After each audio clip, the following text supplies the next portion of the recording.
જય હિન્દ દોસ્તો, ફરી એકવાર હાર્દિક સ્વાગત છે તમારું મારી YouTube ચેનલમાં.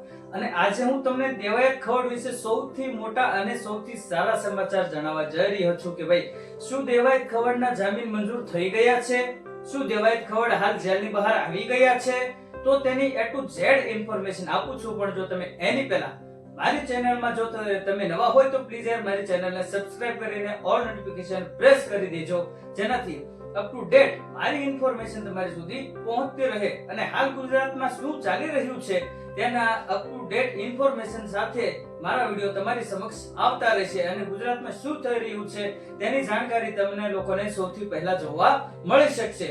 તો ગાઈસ શરૂ કરીએ એની પહેલા સૌથી પહેલા તમે આ વિડિયો જોવો. એ હવે રાણો મારો રાણાની રીતે રાણો મારો રાણાની રીતે રાણો. તો તમે ક્લિક જોઈએ છે તો તેમાં હાલ દેવાયત ખવડ એ શું કહેવાય પોલીસ વેનની બહાર ઉતરી રહ્યા છે અને કોર્ટ તરફ જઈ રહ્યા છે, બરોબર. અને મેં તમને કીધું એમ સૌથી પહેલા આપણે શરૂ કરી કે ભાઈ છેલ્લા 5 દિવસ પછી દેવાયત ખવડની ધરપકડ કરવામાં આવી હતી. એટલે લોકો કહી રહ્યા હતા કે ભાઈ શું કહેવાય દેવાયત ખવડ ફરાર છે, કામકાજ કરીને રાણો રાણાની રીતે ફરાર થઈ ગયો છે. તો એવી વાત નહોતી ગાઈઝ, કારણ કે દેવાયત ખવડ નથી કોઈ બીજા જિલ્લામાંથી મળી આવ્યા કે નથી કોઈ બીજા રાજ્યોમાંથી મળી આવ્યા કે નથી કોઈ અન્ય જગ્યાએથી મળી આવ્યા. તેમના જ ફાર્મ હાઉસમાંથી, તેમના જ ગામમાંથી, તે દુધઈ ગામમાં જ હતા તેમના ફાર્મ હાઉસમાં, ત્યાંથી જ દેવાયત ખવડ મળી આવ્યા હતા, બરોબર. અને પછી દેવાયત ખવડની ધરપકડ થયા બાદ દેવાયત ખવડને પોલીસ સ્ટેશનમાં રાખવામાં આવ્યા હતા. પછી ધ્રુવરાજસિંહે હોસ્પિટલમાંથી કંઈક એવું નિવેદન આપ્યું હતું જેની ક્લિપ તમે સાઈડમાં જુઓ. દેવાયત ખવડની ધરપકડથી ખૂબ આનંદ થયો. જે રીતના હું પીડિત થયો છું એને એ રીતના જેલમાં એ રીતના પીડિત થવો. તો તમે ક્લિપ જોઈ, તેમાં ધ્રુવરાજસિંહ એવું કહી રહ્યા છે કે ભાઈ દેવાયત ખવડને પૂછે એના બદલ શું કે મને ખૂબ જ આનંદ થયો છે અને પોલીસ કર્મચારીઓએ આ કામ બહુ સારું કર્યું છે. પણ એક એમને સરકારને એક નિવેદન આપ્યું હતું કે ભાઈ જે રીતના હું પીડિત છું હોસ્પિટલમાં એ જ રીતના દેવાયત ખવડને પીડિત કરવામાં આવે અને બીજું છે કે ભાઈ દેવાયત ખવડને કડકથી કડક સજા કરવામાં આવે, બરોબર.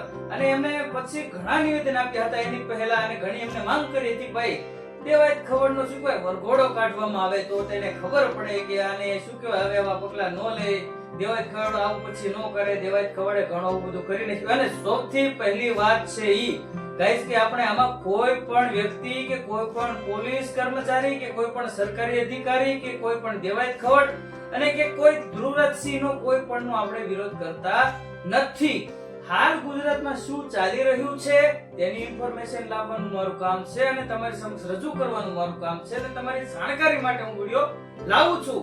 એકદમ બધી શું કે સાચી માહિતી મેળવીને કલેક્શન કરીને બધું વિડિયો તમારી સમક્ષ બનાવું છું. એટલે ભરપૂર સમગ્ર માહિતી સાથે વિડિયો હું તમારી સમક્ષ લાવું છું અને તેમાં એક પણ શબ્દ ખોટો નહીં આવે. તો ફરીવાર રિપીટ કરું છું કે ભાઈ આમાં કોઈ પણ સરકારી અધિકારી કે કોઈ પણ પોલીસ કે દેવાયત ખવડ કે નહીં કે ધ્રુવરાજસિંહનો આપણે કોઈનો વિરોધ કરતા નથી કે કોઈ અન્ય જાતિવાદનો કોઈ પણ વિરોધ કરતા નથી. ટૂંકમાં કોઈ પણ વ્યક્તિ કે કોઈ પણ માણસ કે અન્ય કોઈનો વિરોધ કરવા માટેનો વિડિયો છે નહીં. આ મારે ખાલી જાણકારી માટે આપણે વિડિયો રજૂ કરીએ છીએ, એટલે જાણકારી માટે વિડિયો બનાવવાનું મારું કામ છે. જે હાલ ગુજરાતમાં શું ચાલી રહ્યું છે એના વિશેનો વિડિયો બનાવવાનું મારું કામ છે, એટલે તમને જાણકારી મળી રહે છે. તો ભાઈ શરૂ કરીએ કે ભાઈ શું કહેવાય ધ્રુવરાજસિંહે પહેલા પણ નિવેદન આપ્યું હતું કે ભાઈ દેવાયત ખવડ સહિત મારા પર 15 જણાએ અટેક કર્યો હતો અને પછી મારામારીમાં દેવાયત ખવડનું માંસ ઉતરી જતા મોઢેથી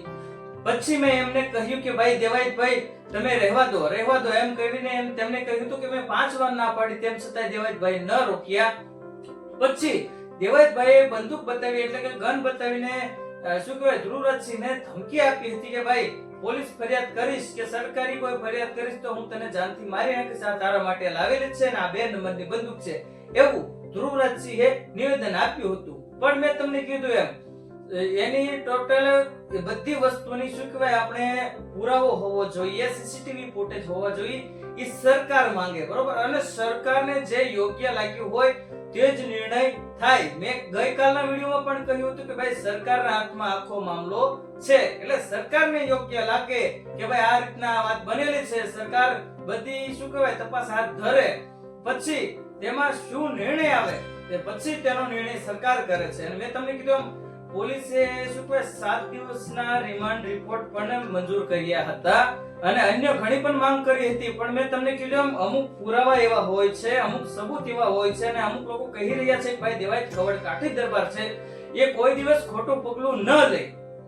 બરોબર? અને આ વાત સાચી છે, દેવાયત ખવડ કોઈ દિવસ ખોટું પગલું ન લે. અને આ મારામારીનું કારણ જે છે એ ભાઈ આની પહેલા દેવાયત ખવડની એક ગાડી તોડવામાં આવી હતી કોઈ પ્રોગ્રામના લીધે. એ તો તમને ખ્યાલ હશે, કોઈ પ્રોગ્રામના લીધે દેવાયત ખવડની ગાડી તોડી નાખવામાં આવી હતી, ત્યારનો બદલો દેવાયત ખવડે લીધો છે. પણ જે પુરાવા જે શું કહે ધ્રુવરાજસિંહે ઘણું કહ્યું ભાઈ કે આમ કર્યું તું ઓલું કર્યું તું, પણ મેં તમને કીધું એનું A to Z પુરાવા હોવા જરૂરી છે. પછી હાલ શું કહેવાય બધા પુરાવા આપતા તેમ છતાંય સરકારે નિર્ણય આવો કંઈક લીધો છે, એટલે સરકારને યોગ્ય લાગ્યું હોય તો જ આ નિર્ણય લે છે. અને ઘણા લોકો કહી રહ્યા છે કે ભાઈ શું કહેવાય ઘણા લોકો એમ કહી રહ્યા છે કે આની પાછળ કોઈનો હાથ છે, આમ છે, એવું કશું જ હોતું નથી. સરકારની આગળ કોઈનો હાથ નથી હોતો ગાઈસ, તમે બિલકુલ સાચું સાંભળ્યું છે. સરકાર જે નિર્ણય કરે એ મંજૂર કરવામાં આવે છે. બરોબર? સરકારને યોગ્ય લાગે, સરકાર બધા શું કહેવાય બધું કલેક્શન કરીને બધી શું કહેવાય પુરાવા મેળવે છે અને પછી તેના આધારિત તે આ બધો નિર્ણય કરતા હોય છે. તો હાલ દેવાયત ખવડના શું કહેવાય જામીન મંજૂર થઈ ગયા છે અને દેવાયત ખવડ હાલ જેલની બહાર આવી ગયા છે. તમે બિલકુલ સાચું સાંભળ્યું છે, જામીન મંજૂર પણ થઈ ગયા છે ગાઈસ. અને મેં તમને કીધું તો તમે મારી ચેનલમાં તમે નવા હોય તો પ્લીઝ યાર મારી ચેનલને સબસ્ક્રાઇબ કરીને ઓલ નોટિફિકેશન પ્રેસ કરી દેજો, જેનાથી આવનારા સમયમાં શું થશે ગુજરાતમાં, શું થઈ રહ્યું છે, વાયરલ ટોપિક જે ચાલી રહ્યા છે તેની ઇન્ફોર્મેશન કલેક્શન કરીને હું તમારી સમક્ષ વિડિયો લાવું. સમગ્ર ઘટના જે છે આ બની છે તેનું મેઇન કારણ મેં તમને કીધું એમ કે ભાઈ દેવાયત ખવડ અને ધ્રુવરાજસિંહ વચ્ચે કોઈ વાતચીત થઈ હતી અને પ્રોગ્રામ એક નક્કી કરવામાં આવ્યો હતો અને એ પ્રોગ્રામમાં દેવાયત ખવડે ટાઈમે ન પહોંચતા પ્રોગ્રામ કેન્સલ કરતા કઈક આવો મામલો છે. અને માત્ર ને માત્ર પ્રોગ્રામ કેન્સલ કર્યો એના લીધે ધ્રુવરાજસિંહ અને અન્ય લોકો પણ મળીને દેવાયત ખવડની ગાડી પર હુમલો કર્યો હતો અને ત્યારે દેવાયત ખવડ તે ગાડીમાં હાજર ન હતા. બરોબર? અને દેવાયત ખવડ તેમાં હાજર ન હતા, માત્ર ને માત્ર તેમનો ડ્રાઈવર હતો અને ડ્રાઈવર સહિત તેમને ગાડી તોડી નાખી હતી અને શું કહેવાય નદીમાં ફેંકી દીધી હતી. અને પછી સૌથી પહેલા શરૂઆત કોણે કરી તો તમને બધા લોકોને સમજાઈ ગયું હશે કે ભાઈ સૌથી પહેલા દેવાયત ખવડની ગાડી તોડવામાં આવી હતી. તો પછી તેનો બદલો લીધો છે દેવાયત ખવડે. બરોબર? અને મેં તમને કીધું એમ ભાઈ આમાં કોઈ માણસનો નિર્ણય ન ચાલે, કોઈ મારો નિર્ણય ન ચાલે કે કોઈ તમારો નિર્ણય ન ચાલે, નહીં કે ધ્રુવરાજસિંહનો નિર્ણય ચાલે, નહીં કે દેવાયત ખવડનો નિર્ણય ચાલે, માત્ર ને માત્ર સરકારનો નિર્ણય ચાલે. તમે બિલકુલ સાચું સાંભળ્યું છે, માત્ર ને માત્ર સરકાર જે નક્કી કરતી હોય છે તેના પર આધારિત હોય છે. સરકારને યોગ્ય લાગે તો જ આ નિર્ણય થઈ શકે.